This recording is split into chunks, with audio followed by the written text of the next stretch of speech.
Morning children, welcome to online classes in SBPS for standard 8 subject Hindi. आज हम आपको lesson number 7 बिंदा नामक पाठ को रीड करवा रहे हैं।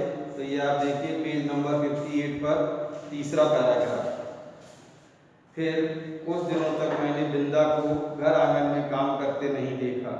उसके घर जाने से माँ ने मुझे रोक दिया था, पर वे प्रायः कुछ अंगूर और सेब लेकर वहाँ हो आती थी।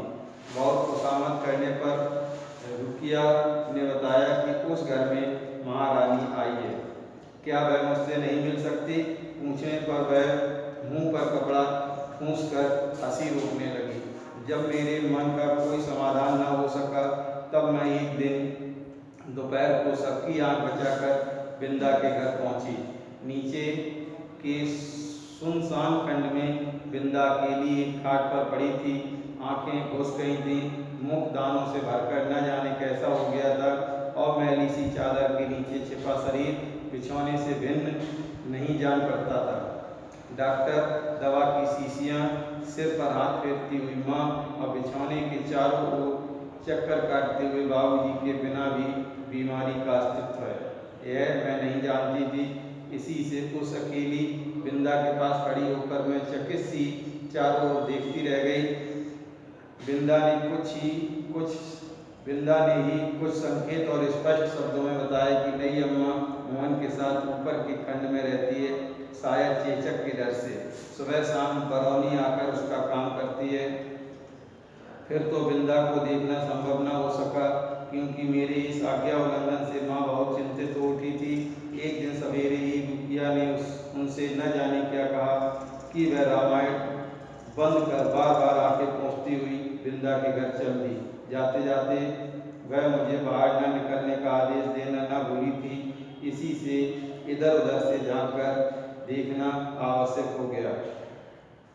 रुकिया मेरे लिए त्रिकालदासी से कम न थी, परंतु वह विशेष अनुनय विनय के बिना कुछ बताती ही नहीं थी, और उससे अनुनय विनय करना मेरे आत्मसम्मान के विरुद्ध जान पड़ता था।